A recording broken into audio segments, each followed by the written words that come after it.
Hello everyone, Gashbad here, and we are back with another game of Warhammer Skirmish. If you don't remember, Warhammer Skirmish is a variant game that came with Warhammer Fantasy Battles 6th edition. That game mode was supplemented by a booklet outlining lots of little scenarios for the game, as well as a bunch of other scenarios that Games Workshop put up on their website. You can find these on the internet collected into big PDFs, and I was looking through this recently, and I found one that I had previously discounted because it didn't have enough buildings at the time, but now I do, and it's called Zoo Break. Probably inspired by the old arcade game and subsequent Dwayne Johnson vehicle Rampage, Zoo Break sets up a game of a bunch of monsters recently escaped from an Imperial Zoo trying to trash the town, and a small group of Empire trying to stop them. The good thing about this scenario is that I have a 13-year-old daughter who has a very limited interest in wargaming, and that interest, in particular, is limited to her wanting to be a big monster eating my poor soldiers. She played a scenario where her dragon ate my Orc Mordheim gang. She played a scenario on this channel where a dragon ate an Empire force, and so I thought that was right up her alley. The rules are you get a 3x3 table filled with at least 10 buildings. The monster's set up in a 6x6 inch square in the middle of one table edge, and the Empire forces set up in a 6-inch deployment zone on the opposite edge. The goal for the monsters is to get destruction points. In their close combat phase, if they are not engaged in hand-to-hand combat and in contact with a building, they can cause 1 destruction point to the building for every attack the monsters have. The monsters can gang up and pool their attacks onto one building, but they can only get a maximum of 5 destruction points on each building, and each building can only be destroyed once. After that, I guess you've already set it on fire, eaten the villagers, or devoured all the tasty pies and sausage rolls inside. The game lasts for a maximum of 8 rounds, at the end of which it is assumed that the Empire player gets enough guys with giant butterfly nets to round up all the monsters and put them back in their cages. If the monsters have scored 13 destruction points or less, the Empire wins. 14 to 18 is a draw, and 19 above means the monsters have destroyed enough of the city that they can say it's been a good day and either escape into the night or sleep fat and happy in their cages.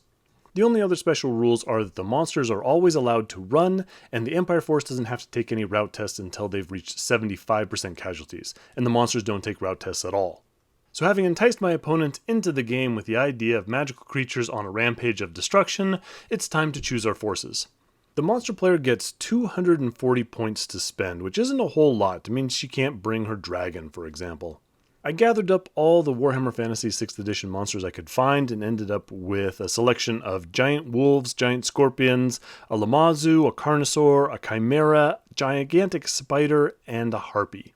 Most of the stats and the point cost for these monsters can be found in the back of the 6th edition High Elf Army book, under the Skirmish scenario A Newly Patrol, which is another good scenario I should probably try out at some point. With 240 points, you can really only afford one big monster and then a bunch of small monsters, or several medium monsters like the giant scorpion and the gigantic spiders, and then a couple of small monsters to fill out the points. I'm not sure which would be tactically better, but I was unsurprised when my opponent picked out the biggest, scariest, most dragon-like monster, the Chimera, and then filled out the points with 3 more giant wolves and a harpy. I think this is a pretty good choice. The Carnosaur isn't bad, it's a little bit tougher than the Chimera, but it doesn't fly and it doesn't have a breath weapon. The breath weapon I think would be a cool way to output some damage on the Empire forces and still be able to use its attacks in the close combat phase to wreck buildings. She could have gone with 5 giant wolves instead of 3 giant wolves and a harpy, but variety is the spice of life and the harpy does fly, which could be useful even though the giant wolves do have a really good movement of 9. Otherwise, none of them are particularly good fighters, but at least they will be able to keep up with the Chimera. For the Empire force, you get 200 points of Empire, and at least 75% of those points have to be on foot. You can also spend 100 points on a single wizard. For my wizard, I went with a level 2 light mage because that was the best painted wizard that I had. For his spells, he rolled up Faw's Illumination and Shem's Burning Gaze. Faw's Illumination just gives him extra strength and attacks, and I don't think that's going to be real useful unless something goes very, very wrong. Shem's Burning Gaze, on the other hand, is a real good spell. It's a magic missile, 24-inch range, d6 strength for automatic hits. It's probably the best weapon I have to put some actual damage on that Chimera. After that, I had my 200 points to spend, and 200 points gets you a lot of Empire. For a skirmish game, my side of the table is going to get kind of crowded. To start with, I picked up 2 Empire Knights. They cost a bunch of points, would cut down on the number of bodies I had to control, and also wouldn't be bad trying to face off against the larger monsters. Then I pretty much grabbed a handful of everything. 6 Empire Free Company, 5 Swordsmen, 5 Handgunners, 2 Archers, and 3 Flagellants. The Free Company are probably the best bang for your buck, being low points cost and having their 2 attacks. The Handgunners have a nice strength 4, but only moving and shooting. I didn't have a lot of hopes that they would get a lot of shots off. It's a crowded table and those monsters are really mobile. The Swordsmen are fine. They're fairly resilient with their weapon skill of 4 and 4 up armor save. And the 3 Flagellants, well, if nothing else, they have toughness 4 and they're immune to psychology, which means they won't be running off because of terror. Plus their flails hit fairly hard on the first round of combat, yet they might not actually be bad in this scenario. So here's the table all set up and ready to play. My guys are deployed at the top, the monsters are deployed at the bottom. You might notice that I don't quite have 10 buildings. I've got a couple of large ones that take up a lot of space, and so we're counting the 2 destroyed halves of the large house in the center as 2 separate buildings, and the fort on the left, we're doing the same thing. The top half and the bottom half count as 2 different buildings, the dividing line running straight through the middle where the gate is. So here's a close-up of my deployment. I've got so many guys, I really can't help but spread out through the whole area. My most valuable troops I put in the center. My idea being is that with such limited arcs of sight and my guys being so slow, at least compared to the monsters, that I really need to keep most of my forces central so that I can try and react to where the monsters go and try and surround them and chase them down as best I can. I'm not sure how likely that is, but we'll see. You can see my wizard in the ruins of the church. He's going to be my best chance to actually strike at some of these flying creatures. I put 1 handgunner on a roof of a building, and I didn't put anyone on the extreme left-hand edge. The reason for that is that I just thought that they would get stuck behind that fort and not be able to contribute to the battle at all if I put them out there. With few buildings being over by the fort and such restricted lanes of movement, I didn't see that area of the table having much action. The monsters, for their part, don't really have a lot of choices. The area to deploy in is so small, and that Chimera's base is so big, that really you gotta end up with something like this. It doesn't really matter. All those guys are so fast, they're gonna be able to move out to wherever they want in their first turn. However, the scenario dictates that the Empire gets the first turn, so I'm gonna go ahead and move out into the central square of the town. The Knights are gonna take the lead and go far ahead of my forces. Sure, they could get charged and eaten, but the more time that the monsters spend devouring my people, the less time they're spending destroying the town, which is how they win. The wizard also moves up centrally. I'm going to cast a spell in the magic phase. The handgunners stay where they are. The Empire handguns have a special rule where on their first shot of the game they get an extra d6 inches of range. It didn't help me in this case. They were either still out of range or missed their opening shots. On the flanks, my remaining troops start snaking their way between the smaller buildings on the right, and then we go on to the magic phase. It's been a long time since I've played a 6th edition magic phase, and I had to look up ahead of time how these things actually work. Turns out I get 2 power dice just for showing up, and 1 power dice for each level of wizard I have on my side, giving me a total of 4. I don't think Faw's Illumination is going to do me much good, so I spend the maximum of 3 dice casting Shem's Burning Gaze, which is going to almost always cast that spell. So yeah, I get a number in the teens, and my opponent only has 2 dispel dice to try and dispel it, and unsurprisingly fails. Obviously I'm targeting the Chimera, gotta do something about that, and I roll up 4 hits. The Chimera has a pretty reasonable toughness of 5 and 4 wounds, so it's tough but not indestructible, and I luck out and get 2 wounds through on the Chimera, taking it down to half health, really before it even got a chance to do anything. So that's a real good start for me. Let's see what happens in the monster phase. So with only 2 wounds left, the Chimera decides not to just go plowing into my forces, which I think would have been suicidal, and instead shuffle off to the right to start eating buildings. One of the giant wolves goes and follows it, and the other 2 wolves and the harpy move left to start wrecking this tower. This means that in the close combat phase, the monster player is going to get 5 points for destroying half of that large building on the right, and 3 points for running through the tower and eating our stores of sausages and schnitzels on the left. So that's 8 points on turn 1. Town can't take much more of this. So back to the Empire turn, and the wolf behind the tower is just barely out of the sight of the lead knight, so all he can do is chase after it. His buddy bears left to threaten the Chimera and the wolf behind the big building, and everyone else just kind of spreads out into the central area of the board, trying to get into position to attack the monsters wherever they end up in the next round. The handgunners have discovered that they're not going to do much good back there, so they also move forward, except for the guy on the roof because he is stuck. In the magic phase, my wizard does manage to get into a position to see the tail of the wolf trying to escape behind the tower, and so he casts Shem's Burning Gaze at that guy. He does manage to cast the spell, the opponent does fail to dispel it, but I only cause a single hit. I do wound, but on the injury roll, it only ends up that the wolf is knocked down.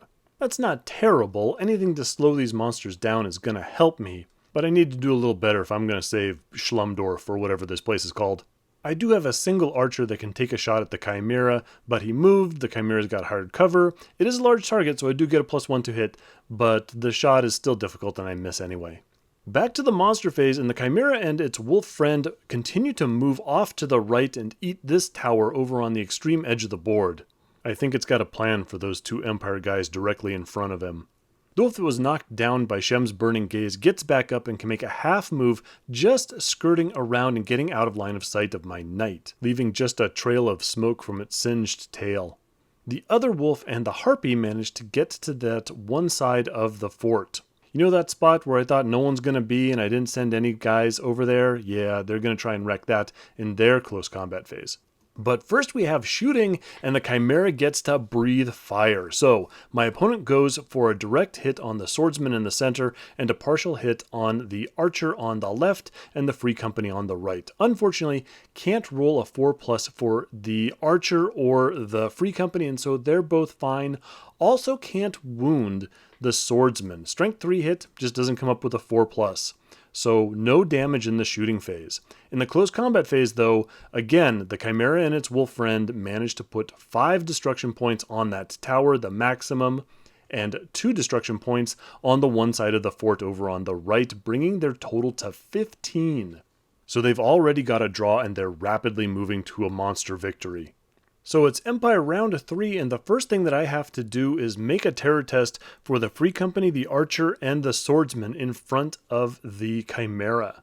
The archer and free company are fine, but the swordsman got his very fancy hat set on fire and is less thrilled, and so he takes off back towards my deployment zone. In the movement phase, that archer and the free company now have to pass fear tests in order to charge the Chimera. They don't love the idea, but they managed to pass the test, and I need to get bodies into close combat with this guy because if he's able to continue to fly around, they're going to eat enough of the buildings to win next turn. I don't have a lot of hope for these guys, but the Chimera only has 4 attacks, so there's the outside chance that one of these guys will still remain on his feet and able to pin the Chimera in place.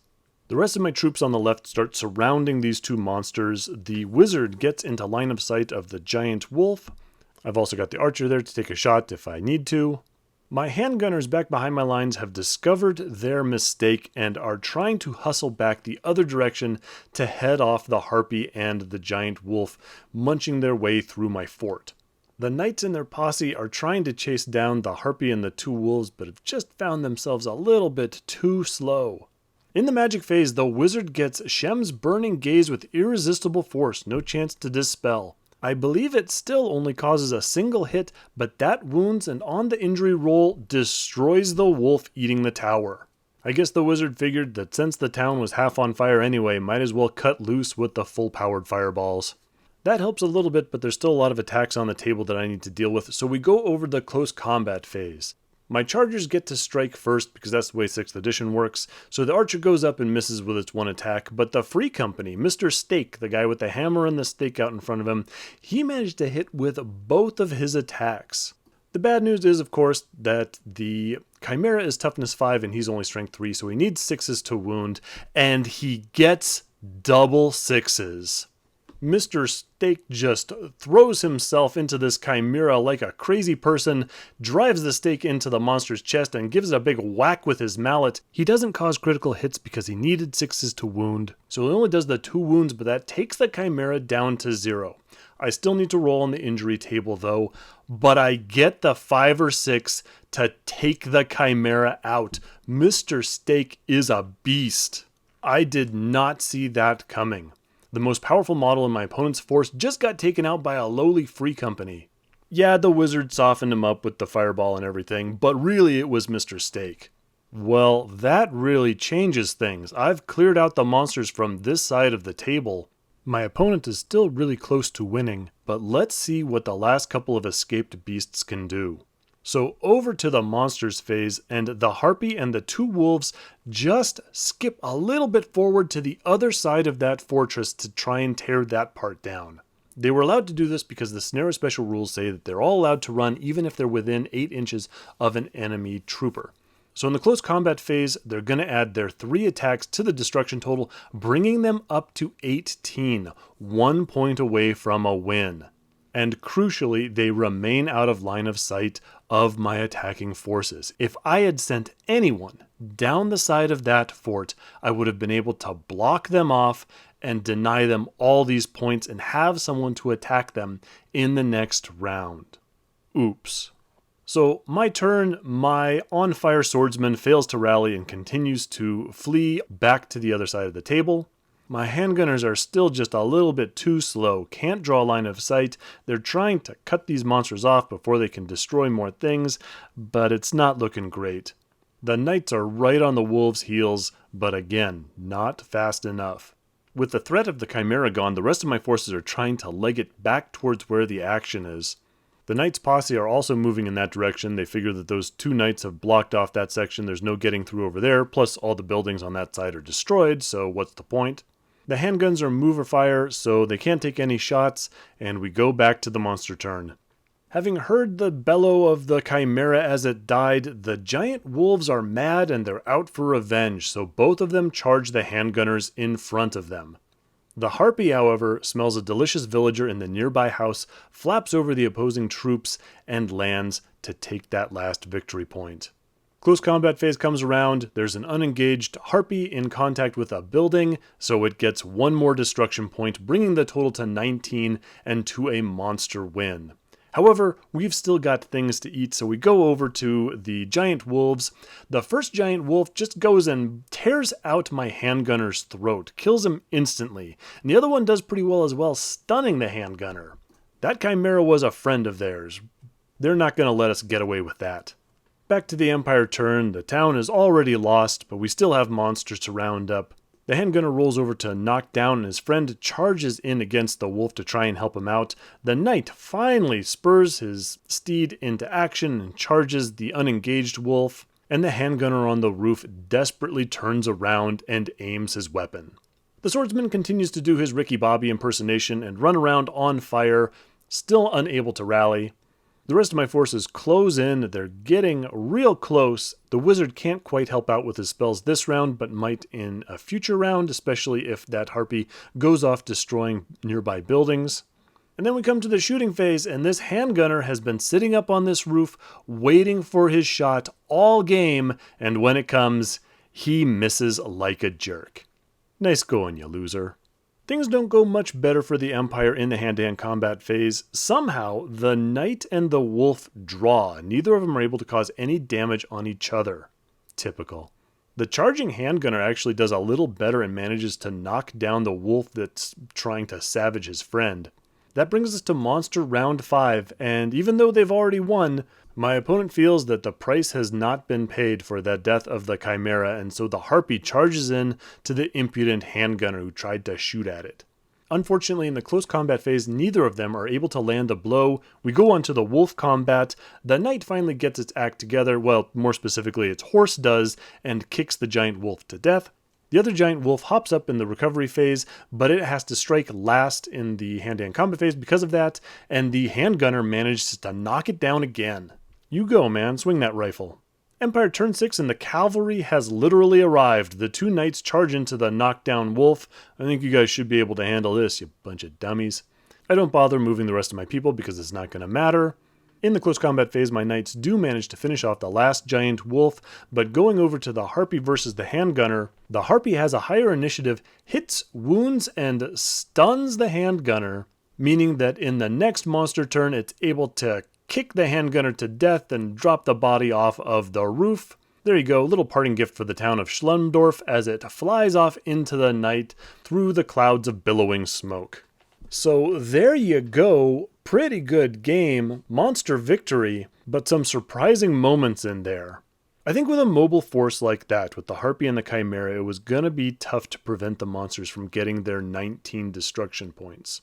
That said, the Wizard is really dangerous, and with the different selection of spells, it could have been even more so. And of course, the valiant charge of Mr. Stake killing off the Chimera turned things around dramatically. If I had sent any troops along the edge of that fort, it might have been a draw. Lesson learned, I guess, but it was a lot of fun. Great scenario, I recommend it. Wouldn't mind trying this out one day with a bunch of scorpions and gigantic spiders. And of course, my daughter was happy that another big monster of hers got to terrorize more of my Empire forces. So that wraps things up. Leave a comment below if you have any questions, observations, or concerns, and I will see you on the next one.